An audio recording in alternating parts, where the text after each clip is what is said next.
Hi Sagittarius, tignan natin kung ano yung mensahe para sa iyo. Keep in mind na ito ay general reading lamang kaya hindi po lahat makaka-relate. Pakilawakan ng isipan. At kung dito pa nakasubscribe dito sa ating channel, please subscribe and hit the bell button para lagi po kayong updated every time na meron tayong uploads. Kung nais mo namang mag-avail ng ating private readings, ng ating rituals, ng ating cures, EEA necklace at ng ating Tiars bracelet, makikita mo yung link sa description box. Tarot Intentions by Aliana Reyes. Tingnan natin ano yung mensahe para sa'yo. Pwede mo pong panoorin yung inyong other signs, Moon, Rising, and Venus. Huwag lang lagi sa Sun sign nagpo-focus. Tingnan na natin ano yung mensahe para sa'yo, Sagittarius, Sun, Moon, Rising, and Venus. Meron tayo dito, to struggle, this is the time to climb. So, nahihirapan ba kayo ngayon? Pero alam mo, may pag-usad, may progress na nangyayari sa life mo. To embrace this colorful life. We have beautiful scenery awaits you during your journey. Tignan natin. So, ma-appreciate mo talaga yung mga nasa paligid mo. Meron din ba dito mahilig kayong umakyat ng bundok? Sagittarius. Or sa dagat, pwede rin. Mahilig kayong mag-beach. So, we have strength. Talagang palaban yung energy nyo, oh. So, kung may stress kayo na pinagdadaanan ngayon, okay, wag mong iisipin na final na yan na yung finale. Hindi, umpisa pa lang yan. Yan o, lahat daw ng ano ninyo, ng sacrifices po ninyo, lahat ng ginagawa ninyo, talagang may kapalit yan. May kapalit yan na pag-angat. Meron ba dito tatry na magkaroon ng baby? So, yan po, possible na ibigay na po yan sa inyo. Yan nga lang, may pagdadaanan talaga kayo. Pwedeng meron dito, nag-i-inject, yung tipong ganyan. Or may mga iniinom kayo ng mga gamot para mas kumanda yung, yung mga, yung reproductive health ninyo, ganyan. To embrace this colorful life, we have the Fool. We have King of Pentacles. Mas magiging masaya kayo pagdating sa finances ninyo lalo. Ayan, oh. So, para ba dito wala kang takot na kumilos? Wala kang takot pagdating sa mga bagay na gusto mo talagang gawin. Na-appreciate nyo talaga yung inyong buhay at na-appreciate ninyo nagiging ano kayo sa reality. Naiisa lang yung buhay ninyo kaya gagawin nyo na talagang mas masaya. Tignan natin. Pero hindi lang kayo yung tipo ng tao na puro saya lang, ha. Marunong naman kayong mag-delayed gratification. Kaya nyong kontrolin yung sarili ninyo. Kaya ito yung mga pangyayari dito sa life ninyo ngayon or yung mga ginagastos ng karamihan sa inyo, Sagittarius. Ano na lang yan parang bonus mo na lang talaga yan. Kasi secure na, marami sa inyo dito, secure na yung inyong future. So we have, beautiful scenery. Meron mahilig mag-travel talaga ang pinapakita rito. Or kung meron po dito, nagbabalak kayo talaga na makapag-abroad. Or meron na nga dito nasa abroad na kayo, nakakapag-travel pa kayo sa iba't ibang bansa. Yan yung pinapakita. So, pwede pong mangyari yun sa inyo. Huwag nyong hilahin pababa yung mga naiisip po ninyo na yan. Magtiwala daw kayo sa inyong sarili. Kayang-kaya nyo talagang gawin yan. Meron dito, hindi nyo expect na makapag-travel pa kayo sa iba't ibang bansa. Pero magagawa nyo po. Dadalhin talaga kayo dyan. Meron din ba dito, magaling kayo mag-drawing, mag-paint? So, pwedeng mga beautiful scenery yung, yung forte ninyo. Kamusta yung emosyon mo ngayon? We have the Lover. Sobrang in love ka sa life mo. Ganyan yung nakikita ko sa'yo, Sagittarius, ngayon. Kaya, nagiging aligned lahat. Saka ito din, meron dito sa inyo, pwedeng maganda yung relationships mo with other person sa life mo. Okay? Family mo, sa romantic life mo. Kamusta yung kaisipan mo? Very positive din yung iyong kaisipan, yung mind mo. Oo. Parang alam mo kapag may kinausap ka, may nakukuhang idea sa'yo, ganyan. So, ingat-ingat ka lang din, kasi baka mamaya may nag-i-spy naman sa'yo diyan, sa mga naiisip mo ba, sa mga ideas mo. Kaya hinay-hinay ka lang din sa pag-share or kung may mga kumakausap sa'yo rito. Kung may mga kumakausap sa'yo dito, alam kung ba't kanila patuloy na kinakausap, gumagaan po yung kanilang finances, gumagaan yung kaisipan nila, yung kalooban nila pag may nakakausap ka dito. So, baka magaling mag-advise talaga yung iba sa inyo. Tignan natin your spiritual health. We have 7 of Swords. Ayan, tahimik ka lang daw. Kung mayroon kang mga pinaniniwalaan, may mga beliefs ka, huwag mo munang i-share yan towards other people. Okay? So, pag-aralan mo munang mabuti. And yung iba nga po sa inyo, hindi nyo na daw talaga kailangang i-share. Kasi pwedeng makaabala pa yun pagdating saan? Sa inyo pong pamumuhay. O kasi, 'di ba, yung mga yung paniniwala ko, yung paniniwala mo, Sagittarius, pwedeng magkaiba tayo ng mga pinaniniwalaan. So parang pag-uusapan pa natin 'yan, magkakaroon pa tayo ng diskusyon at pwedeng mauwi 'yun sa away.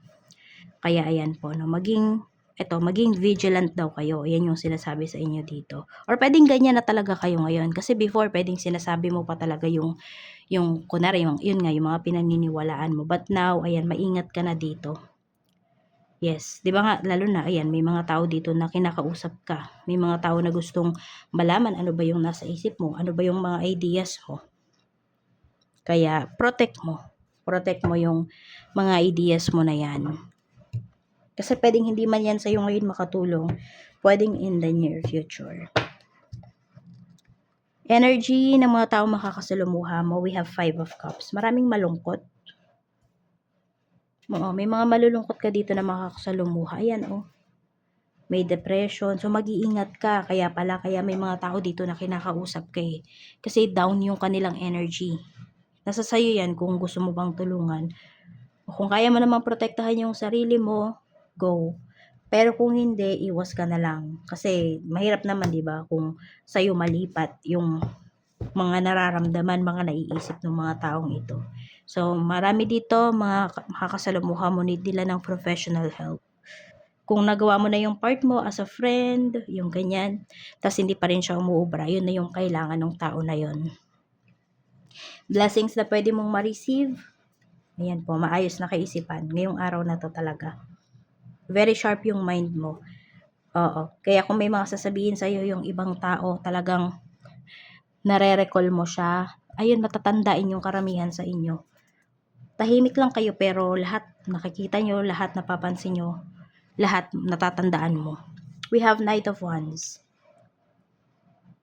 Sobrang balance din po ng iyong root chakra at saka yung sacral chakra mo. Ayan Alam mo yung very proud ka sa sarili mo ngayon. Okay? Tapos gusto mo yung mga ginagawa mo. Sobrang active mo ngayong araw na to. We have 3 of Cups. Meron ding celebration na pinapakita rito, Sagittarius. Ayan po, may celebration.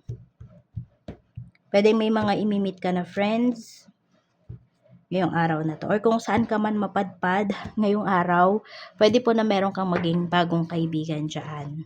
So, more on mga soul tribe mo ito. Yan po. Pwede rin may mag-invite sa'yo. Pwedeng ito ay special occasion, pwedeng birthday, ganyan, or kasal. Meron din naman po dito, pwedeng seminar. Ayan, basta bagay na invitation na may matututunan ka talaga. At saka mag-e-enjoy ka. Sa work naman, tignan natin. Kamusta yung work? We have King of Cups. Meron tayo ditong 3 of Pentacles.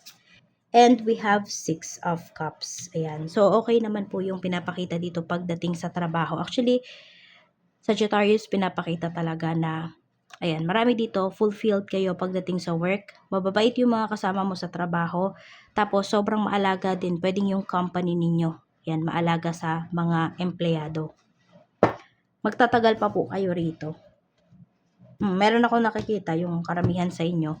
Yung, kunwari, may anak na kayo, ganyan. So, hanggang sa mapagtapos mo yung mga anak mo, tipong ganyan po ay nandyan pa rin kayo sa work ninyo. So, basta siya fulfilling, maganda yung tingin ninyo, maganda yung nararamdaman nyo pagdating dito sa work.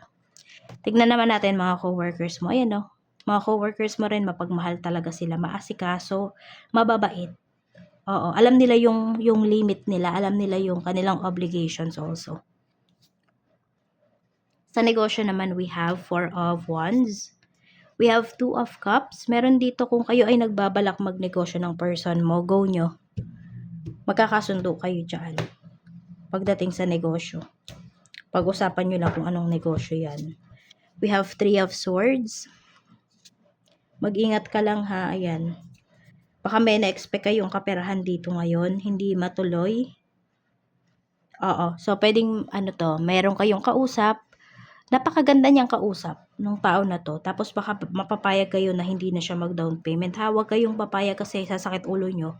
May stress kayo dun sa tao na yon. Pwedeng ilang araw nyo pang dibdibin yung ginawa o yung gagawin sa inyo ng tao na to. Alam mo yung pera na naging bato pa, ganyan yung pinapakita na energy dito.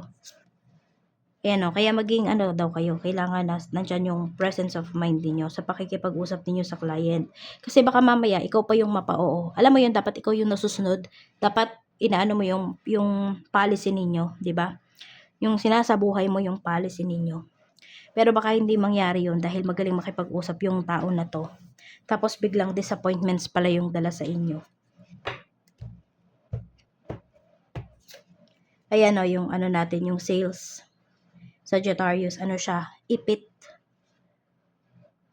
yung sales. Mabagal yung pinapakita dito na sales ninyo. Kaya mag-iingat kayo ha. Kamusta naman yung mo, staff? 7 of Cups. Staff mo din, parang magulo yung isipan. Oo, meron yatang problema. So, pag ganyan, pauwiin mo kasi nakaka-apekto ng negosyo. Baka mamaya kaya magkakaroon ng problema. Very direct naman yung sinabi ng client mo, pero iba yung pagkakaintindi ng staff mo. Yung tipong ganyan. So, ayun, pwedeng magkaroon pala ng conflict dito. Ng misunderstanding. Kaya you make sure ha, kung sino man yung kasama mo dyan sa negosyo mo ngayon na merong presence of mind. Sa kaperahan mo naman, kamusta? We have Queen of Wands. We have the Star. Kung meron kayong transactions dito ngayon, ayan po, magiging okay siya. Makukuha nyo talaga to. Mako-close deal nyo to. Parehas kasi din kayo ng kung sino man yung kausap mo, parehas kayo ng frequency. Tapos kung meron naman po dito, kung may asawa kayo, ayan po, pinapakita dito na susuportahan ka talaga niya. Kung gusto mo na magnegosyo, ganyan. Nakasuporta lang talaga siya sa'yo, Sagittarius. Wala naman pinapakita dito na na problem in terms of money. Kasi pwedeng parehas naman kayong kumikilos. Basta nagkakasundo kasi talaga kayo ng person mo. Or sabihin natin, family to. So, ayan, okay naman. Paganda po ng paganda yung inyong kaperahan. Yun yung pinapakita dito. Because, kilos kasi kayo ng kilos. So, bawal tama rin talaga, Sagittarius, no? Sa love life mo naman, kamusta ang love life? We have the Emperor. So, sabihin natin, yung iba sa inyo, nasa marrying stage na kayo. 4 years na ba kayo dito sa inyong relationship? Ikaw na yung nakikita ng person mo eh. Ayan, tapos na to sa parang alam mo yung sawa na to sa pagiging dalaga, pagiging binata. So, papunta na po sa next phase yung inyong relasyon. Sa seryosohan na talaga.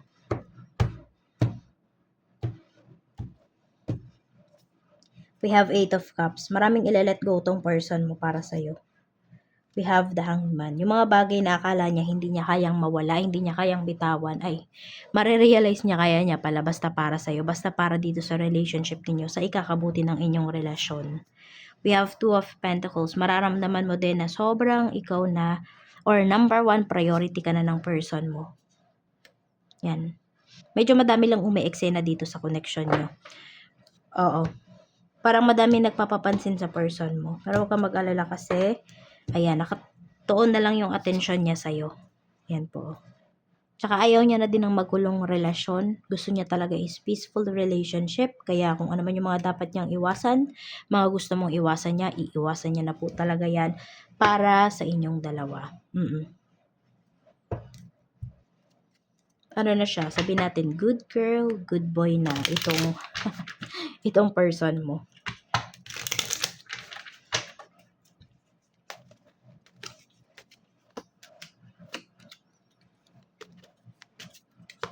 Ayan ha, sa mga magpaplano talaga ditong mag-travel, mag-business, go nyo na po yan. Oo. Meron pa nga dito oh, pwedeng galante sa inyo yung person nyo, nagagalit siya kapag hindi mo inuuna yung sarili mo. So, ayan lang po. Sagittarius, maraming salamat. Mag-iingat ka and see you again on my next video.